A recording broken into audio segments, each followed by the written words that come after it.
नमस्कार, बहुत स्वागत है आपका। मैं हूं आपके साथ नेहा दुबे। बिहार के मुख्यमंत्री नीतीश कुमार ने अपने निवास एक अणे मार्ग स्थित संकल्प से हमारा बिहार हमारी सड़क मोबाइल एप्लीकेशन का रिमोट का बटन दबाकर लोकार्पण किया। ग्रामीण कार्य विभाग अंतर्गत इस एंड्रॉयड आधारित मोबाइल ऐप का निर्माण किया गया। बता दें आपको कि मोबाइल ऐप का लोकार्पण करने के बाद मुख्यमंत्री ने कहा है कि इस अत्याधुनिक तकनीक के माध्यम से न केवल ग्रामीण क्षेत्र में यातायात व्यवस्था सुधरेगी, बल्कि जनता की भागीदारी से बुनियादी ढांचे के विकास में भी तेजी आएगी। उन्होंने कहा कि सभी सड़कें मेंटेन रहें, इसका विशेष ख्याल रखें। जनता द्वारा जो शिकायतें प्राप्त होंगी उनका त्वरित समाधान करना सुनिश्चित करें। समस्याओं का समाधान करने के लिए लगातार मॉनिटरिंग करते रहें। और कार्यक्रम के दौरान ग्रामीण कार्य विभाग के अपर मुख्य सचिव दीपक कुमार सिंह ने हमारा बिहार हमारी सड़क मोबाइल एप्लीकेशन की कार्य पद्धति के बारे में विस्तृत जानकारी दी। दरअसल हमारा बिहार हमारी सड़क मोबाइल ऐप के माध्यम से आमजन अब सड़कों की खराब स्थिति जैसे गड्ढे, क्षतिग्रस्त किनारे और अन्य समस्याओं की रिपोर्ट विभाग को कर सकेंगे। ये ऐप पूरे राज्य में उपलब्ध होगी और लोगों को आसानी से सड़क संबंधी समस्याओं को साझा करने का एक प्लेटफॉर्म प्रदान करेगी। बता दें आपको कि ऐप पर किसी भी सड़क की खराब स्थिति का विवरण और उसकी तस्वीर अपलोड की जा सकेंगी। और मोबाइल ऐप निर्मित करने का उद्देश्य राज्य के ग्रामीण क्षेत्रों में सड़कों की देखभाल और रखरखाव में पारदर्शिता एवं जवाबदेही सुनिश्चित करना है।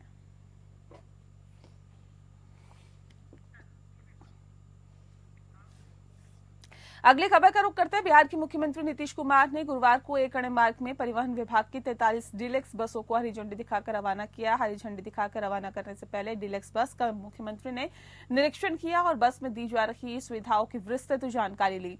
गौर करने वाली बात यह है कि नई डीलक्स बसों के परिचालन से राज्य के विभिन्न हिस्सों में लोगों को सुविधाजनक और आरामदायक यात्रा का अनुभव मिलेगा। सस्ती, सुलभ, सुगम, सुरक्षित, अत्याधुनिक, सुविधा युक्त परिवहन सेवा उपलब्ध करने और कराने के लिए इन 43 डीलक्स बसों का परिचालन राज्य के विभिन्न अंतर क्षेत्रीय मार्गों पर किया जाएगा। कार्यक्रम के दौरान परिवहन विभाग के सचिव संजय कुमार अग्रवाल ने मुख्यमंत्री को हरित पौधा भेंट कर स्वागत किया। इस अवसर पर उप मुख्यमंत्री सम्राट चौधरी, उप मुख्यमंत्री विजय कुमार सिन्हा, परिवहन मंत्री श्रीमती शीला कुमारी समेत कई अधिकारी मौजूद रहे।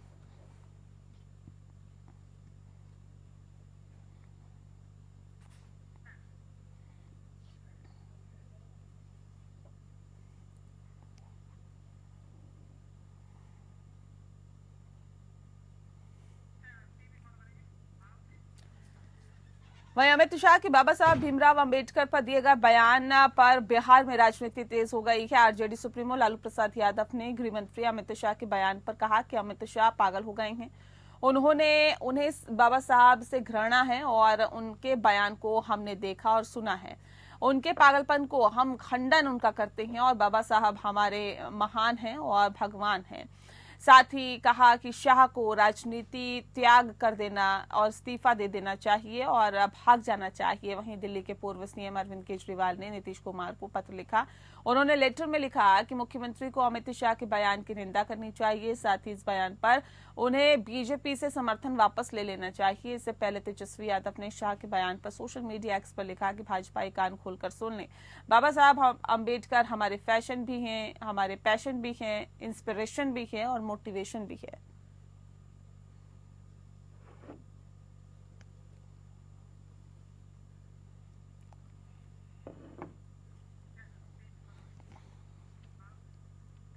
केंद्र में गृह मंत्री अमित शाह द्वारा भारत के संविधान निर्माता डॉक्टर भीमराव अंबेडकर साहब के खिलाफ पार्लियामेंट में अंदर अपमानजनक टीका टिप्पणी करने पर जिला राष्ट्रीय जनता दल अनुसूचित जाति प्रकोष्ठ के जिला अध्यक्ष संजय कुमार रजक ने नेतृत्व में भागलपुर स्टेशन चौक पर गृह मंत्री अमित शाह का पुतला दहन किया। बता दें आपको कि जहां काफी संख्या में आरजेडी पार्टी के कार्यकर्ता भी मौजूद थे। इस दौरान अनुसूचित जाति प्रकोष्ठ के जिला आरजेडी अध्यक्ष संजय कुमार रजक ने कहा कि देश के संविधान निर्माता के खिलाफ अपमानजनक टिप्पणी बर्दाश्त नहीं करेंगे। आज संविधान निर्माता डॉक्टर भीमराव अंबेडकर का दिन है और जो गृह मंत्री अमित शाह एवं प्रधानमंत्री नरेंद्र मोदी का पद सुशोभित हो रहा है, आज देश का निर्माण करने वाले विद्वान संविधान के निर्माता पर अपमानजनक टिप्पणी करना बहुत ही शर्म की बात है।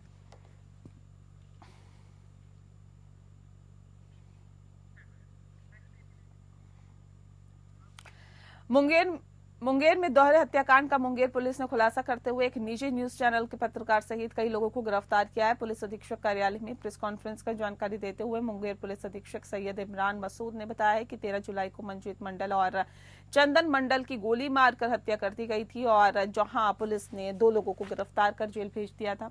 वही घटना के मुख्य मास्टरमाइंड के निशानदेही पर 6 आरोपी को गिरफ्तार किया गया है, जिसमें लाइनर की भूमिका निभाने वाले निजी न्यूज चैनल के पत्रकार का योगदान रहा है। पत्रकार 50,000 का इनामी अपराधी पवन मंडल का काफी नजदीकी है, जो पत्रकारिता के आड़ में पुलिस की सभी जानकारी पवन मंडल को पहुंचाता था।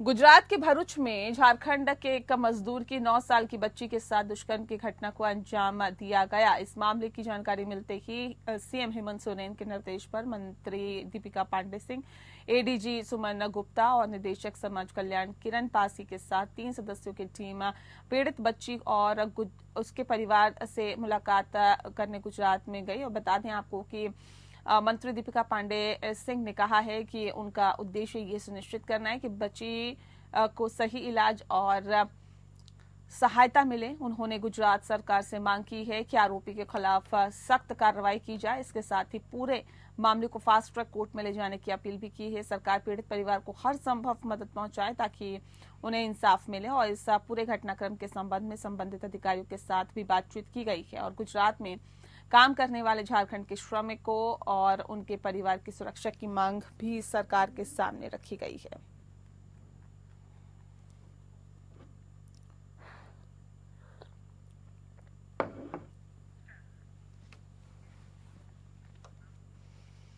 सारठ विधानसभा क्षेत्र के शहर जोरी शिव मंदिर परिसर में भारतीय जनता पार्टी की सदस्यता अभियान को लेकर सारठ के पूर्व भाजपा विधायक रणधीर कुमार सिंह की अगुवाई में पार्टी के कार्यकर्ताओं की एक बैठक का आहूत की गई। इस मौके पर सारठ विधानसभा क्षेत्र के बड़ी संख्या में सभी मंडल अध्यक्ष, पंचायत अध्यक्ष, बूथ अध्यक्ष के साथ ही कार्यकर्ता गण मौजूद थे। इस दौरान पूर्व विधायक रणधीर कुमार सिंह ने कहा कि पूरे देश में भाजपा का सदस्यता अभियान चलाया जा रहा है ताकि पार्टी के संगठन में मजबूती मिल सके।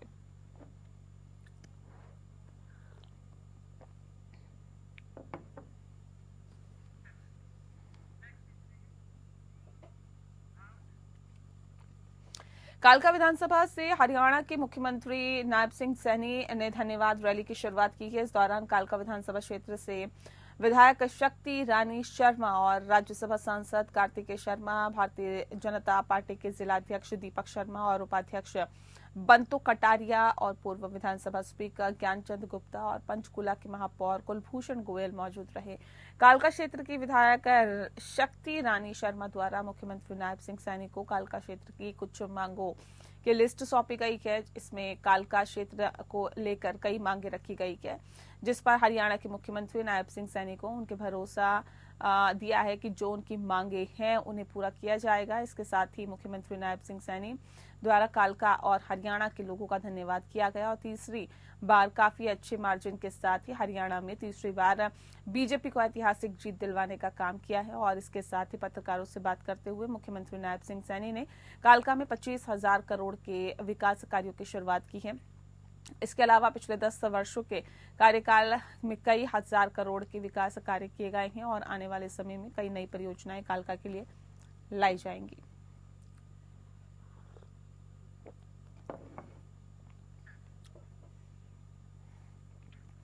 वहीं महाराष्ट्र नागपुर विंटर सेशन के चौथे दिन केंद्रीय गृह मंत्री अमित शाह द्वारा अंबेडकर के बयान पर महाराष्ट्र के नागपुर में कांग्रेस के विधायक हाथों में बैनर लेकर अंबेडकर की फोटो लेकर विधानसभा की सीढ़ियों पर बैठकर आंदोलन के साथ ही जय भीम के नारे लगाने लगे।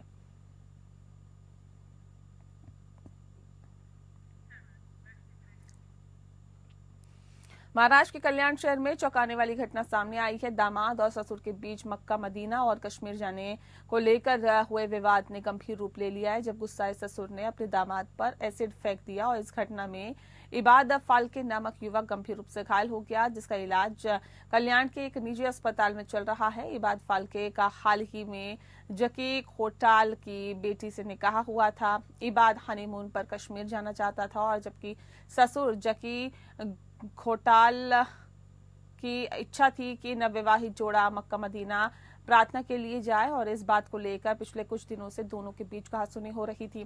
गुरुवार रात लगभग 8 बजे जब इबाद लाल चौकी इलाके से अपने घर की ओर पैदल जा रहा था, तभी जकी खोटाल ने उसे रोक लिया और बहस के दौरान जकी ने अचानक अपने साथ लाए एसिड को इबाद पर फेंक दिया और मौके से फरार हो गया। घटना की सूचना मिलते ही बाजार पेठ पुलिस ने मौके पर पहुंचकर जांच शुरू कर दी और पुलिस ने जकी खोटाल के खिलाफ मामला दर्ज कर लिया है और उसकी तलाश में जुट गई है। इस घटना ने कल्याण शहर में सनसनी फैला दी है। लोग ऐसी घटना को लेकर हैरान हैं, जहां पारिवारिक विवाद एसिड अटैक जैसे गंभीर अपराध का कारण बन गया है।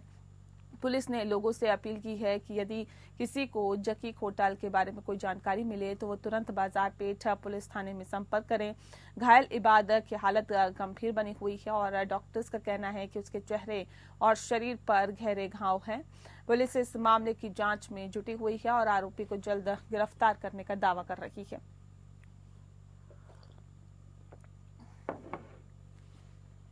संसद में बाबा साहब भीमराव अंबेडकर के अपमान के मुद्दे पर मचे घमासान के बीच छत्तीसगढ़ के मुख्यमंत्री विष्णुदेव साय ने भी अपनी प्रतिक्रिया दी है। सीएम साय ने कहा है कि कांग्रेस ने हमेशा से संविधान निर्माता बाबा साहब भीमराव अंबेडकर जी का अपमान किया है।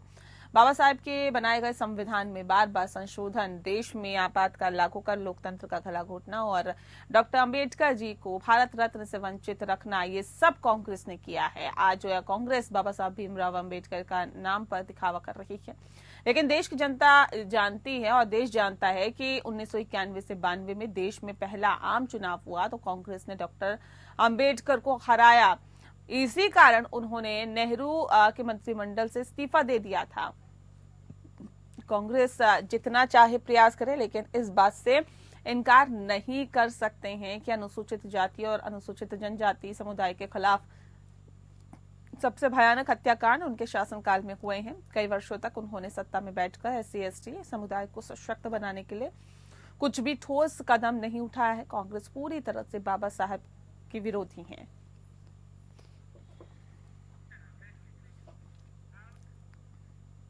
अगली खबर का रुख करते हैं। छत्तीसगढ़ विधानसभा अध्यक्ष और राजनांदगांव के विधायक डॉक्टर रमन सिंह अपने एक दिवसीय प्रवास के दौरान शहर के नदई चौक में सतनाम समाज के 268वीं गुरु घासीदास जयंती कार्यक्रम में शामिल होकर जैतखाम में ध्वजारोहण, बाबा घासीदास का पूजा कर और समाज के लोगों को परम पूज्य गुरु बाबा घासीदास जयंती की बधाई दी गई। पूरे देश में सतनाम समाज के लोग परम पूज्य बाबा गुरु घासीदास जयंती मनाते हैं और ऐसे में राजनांदगांव शहर के नदई चौक में सतनामी समाज के लोगों ने शिरोमणि परम पूज्य बाबा गुरु घासीदास के 268वीं जयंती को बड़े ही धूमधाम से मनाया, जिसमें मुख्य अतिथि छत्तीसगढ़ के विधानसभा अध्यक्ष और राजनांदगांव के विधायक और डॉक्टर रमन सिंह स्थल पहुंचकर सबसे पहले बाबा साहब का पूजा कर जैतखाम पर ध्वजारोहण किया और वही कार्यक्रम को संबोधित करते हुए डॉक्टर रमन सिंह ने सबसे पहले समाज के लोगों को शिरोमणि परम पूज्य बाबा गुरु घासीदास की 268वीं जयंती की बधाई दी।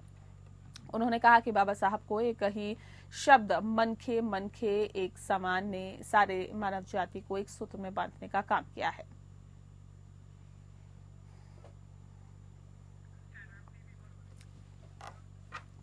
जोगी कांग्रेस की प्रदेश संरक्षक और छत्तीसगढ़ की प्रथम मुख्यमंत्री अजीत जोगी की धर्मपत्नी रेणु जोगी ने कांग्रेस पार्टी में अपनी पार्टी को विलय करने के लिए आवेदन दिया है। बता दें आपको कि अनुरोध ये किया है कि हमारी विचारधारा, हमारा धर्म सब कुछ समान है। हमें समस्त पदाधिकारी और कार्यकर्ताओं समेत कांग्रेस में लिया जाए। रेणु जोगी ने कहा है कि मैंने प्रदेश अध्यक्ष दीपक बैज, प्रभारी सचिन पायलट जी, राष्ट्रीय अध्यक्ष कांग्रेस के अध्यक्ष खड़गे जी से अनुरोध किया है कि हमारी जनता कांग्रेस छत्तीसगढ़ को कांग्रेस में विलय कर दिया जाए, क्योंकि हम शुरू से ही कांग्रेस में रहे हैं और कुछ दिनों के लिए अलग हो गए हैं। और हमारी विचारधारा समान है, इसलिए बिना किसी शर्त के हमें कांग्रेस में विलय कर दिया जाए।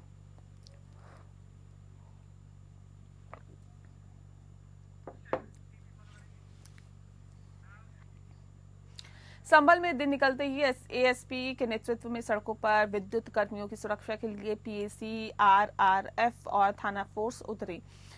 आपको बता दें कि बिजली विभाग के अधिकारियों ने थाना नखासा के मोहल्ला दीपा सराय स्थित सपा सांसद जियाउर रहमान बर्क के घर चेकिंग की। इसके बाद सांसद पर चोरी, जी हाँ, बिजली चोरी का केस दर्ज कराया गया। बिजली कर्मचारियों ने 2 किलोवाट घरेलू संयोजन मीटर पर परिसर की जांच करने पर 16,480 वाट विद्युत भार पाया, जिसके बाद उपखंड अधिकारी प्रथम संतोष त्रिपाठी ने थाना एंटी थेफ्ट संभल में सांसद के खिलाफ बिजली चोरी का मुकदमा दर्ज कराया और थाने में दिए गए प्रार्थना पत्र में कहा गया कि विद्युत प्रशिक्षण शाला से प्राप्त उपभोक्ता के मीटर की जांच करने के बाद ये स्पष्ट होता है कि मीटर को बाईपास कर अवैध रूप से विद्युत का प्रयोग कर विद्युत चोरी की गई और सांसद के खिलाफ विद्युत अधिनियम 2003 की धारा 135 के तहत थाना एंटी थेफ्ट संभल में प्राथमिकी दर्ज की गई।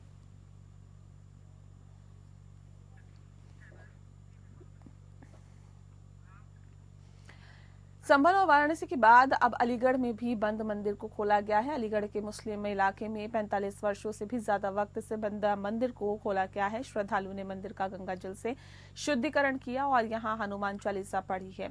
मुस्लिम इलाके में बंद पड़े मंदिर की देखरेख और उसकी पूजा अर्चना करने की जिम्मेदारी हिंदूवादियों द्वारा ली गई है और हिंदूवादियों का कहना है कि लंबे समय से ये मंदिर बंद था और यहाँ विशेष समुदाय के लोगों के होने के वजह से हिंदू पूजा अर्चना करने नहीं आते थे और अब इस मंदिर के साथ साथ ऐसे सभी मंदिरों को तलाशा जाएगा जो कि लंबे समय से बंद पड़े हैं या फिर उन मंदिरों को किसी के द्वारा कब्जाया जा चुका है।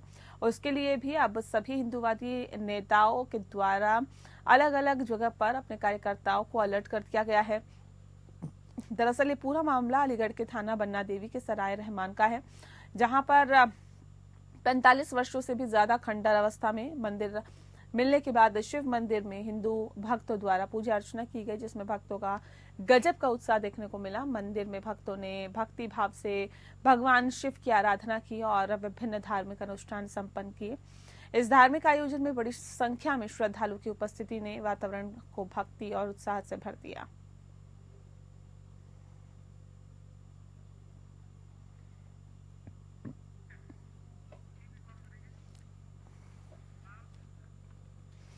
वहीं यूपी में कानपुर देहात के अंदर शराब कारोबारी के सेल्समैन के साथ हुई लूट का कानपुर देहात पुलिस ने महज 7 घंटे में 3 लुटेरों से पुलिस की मुठभेड़ हो गई, जिसमें पुलिस से 3 लुटेरे घायल हो गए हैं जबकि एक बदमाश को घेराबंदी कर गिरफ्तार कर लिया गया। पुलिस ने चारों बदमाशों से लूट की रकम बरामद कर ली है। कानपुर देहात पुलिस की कार्रवाई से अपराधी दहशत जदा है और कानपुर देहात के रूरा थाना क्षेत्र के देशी शराब के 3 ठेकों से कैश ले जाते समय सेल्समैन से लुटेरों ने नकदी लूट के मामले को अंजाम दिया था और दिन दहाड़े लूटी गई पूरे जनपद में दहशत का माहौल इस लूट से बन गया था। लेकिन कानपुर देहात पुलिस ने महज 7 घंटे में तीनों लुटेरों को हाफ एनकाउंटर कर लूट करने वालों का खुलासा कर दिया है। दरअसल कानपुर देहात के एसपी BBGTS मूर्ति ने लूट की वारदात के बाद तुरंत अपनी कई टीमों को लगा दिया और सूचना पर रसूलाबाद क्षेत्र के जंगलों के नजदीक लुटेरों की गाड़ी पाई गई है और लिहाजा जंगल को चारों तरफ से घेर लिया गया। एक जो शराब के ठेके के सेल्समैन के यहाँ से कुछ कैश जो है लूट की गई थी कुछ लुटेरे द्वारा। स्विफ्ट डिजायर गाड़ी से आए थे। तत्काल हमारी टीम क्षेत्राधिकारी अकबरपुर के नेतृत्व में सारे टीम तत्काल सूचना मिलते ही पीछा करने लगी और बाकी जितने भी हमारे डिस्ट्रिक्ट के बॉर्डर से उसका नाकाबंदी करके लगातार पीछा करने लगे। तो इसी प्रेशर में वो जो लुटेरे जो है बदमाश थाना रसूलाबाद क्षेत्र अंतर्गत चौकी तिस्ती के यहाँ नौहा नौगावा गांव के यहाँ उन्होंने गाड़ी छोड़कर भाग गए थे। वहाँ पर घनी जंगल है जो बबुल पेड़ों से भरा हुआ है। तो हमने तुरंत मतलब टीम लगाया है। सारे टीम्स जो है जंगल को घेराबंदी करके कुम्बिंग करने लगा है। आपको विदित है करीब आज 5 बजे 2 बदमाश जो है हमारे एक टीम के साथ फायरिंग कर रहे थे। जवाबी फायरिंग में मतलब 2 बदमाश जो है घायल हो गए और फिलहाल दूसरे तरफ जो दूसरे जंगल की तरफ दूसरा टीम जो था उनका भी आमना सामना एक कुछ बदमाशों से हो गई जो फायरिंग करने लगे। तो फायरिंग के दौरान जब जवाबी फायरिंग के दौरान वहाँ पर भी एक बदमाश जो है मुठभेड़ के दौरान घायल हुआ है और एक बदमाश को हमने दबोच लिया है। वहीं रायबरेली जिलाधिकारी हर्षिता माथुर ने शीतलहर के दृष्टिगत जनपद में अस्थायी एवं अस्थायी रेन बसेरों का आकस्मिक निरीक्षण किया और वहां पर उपलब्ध कराई गई सुविधा का जायजा लिया है। बता दें कि जिलाधिकारी ने सुपरमार्केट एवं जिला अस्पताल में स्थापित रेन बसेरों के निरीक्षण के दौरान वहां पर पीने के पानी की व्यवस्था, बाथरूम आदि की जानकारी ली है तथा रैन बसेरों में रहने वाले लोगों से भी उपलब्ध सुविधाओं की जानकारी ली है। उन्होंने रैन बसेरों के संचालकों को शीतलहर की दृष्टिगत पर्याप्त मात्रा में बेड एवं अन्य व्यवस्थाएं सुनिश्चित करने के निर्देश दिए। जिलाधिकारी ने कहा है कि रैन बसेरों में अतिरिक्त कंबल तथा अलाव की व्यवस्था भी सुनिश्चित की जाए तथा समस्त रैन बसेरों में समुचित साफ सफाई का विशेष ध्यान रखा जाए। निरीक्षण के दौरान एडीएम वित्त एवं राजस्व अमृता सिंह, ज्वाइंट मजिस्ट्रेट प्रफुल्ल शर्मा, तहसीलदार सदर प्रज्ञा त्रिवेदी, सीओ नगर पालिका स्वर्ण सिंह उपस्थित रहे।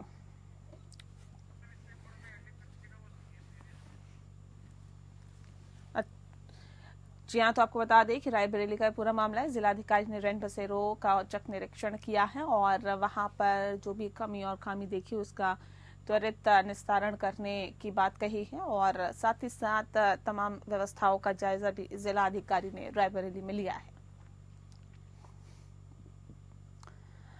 तो जैसे जैसे ठंड अपनी चरम पर पहुंच रही है, रैन बसेरों में पुख्ता इंतजामात का जायजा लेने के लिए डीएम पहुंच रहे हैं।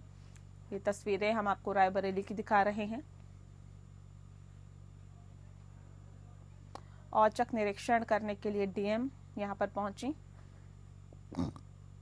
और आप देख सकते हैं तस्वीरों में लोगों से बातचीत करते हुए उनका हालचाल जाना और साथ ही साथ किसी तरह की दिक्कत का सामना उन्हें ना करना पड़े इस बारे में जानकारी भी ली।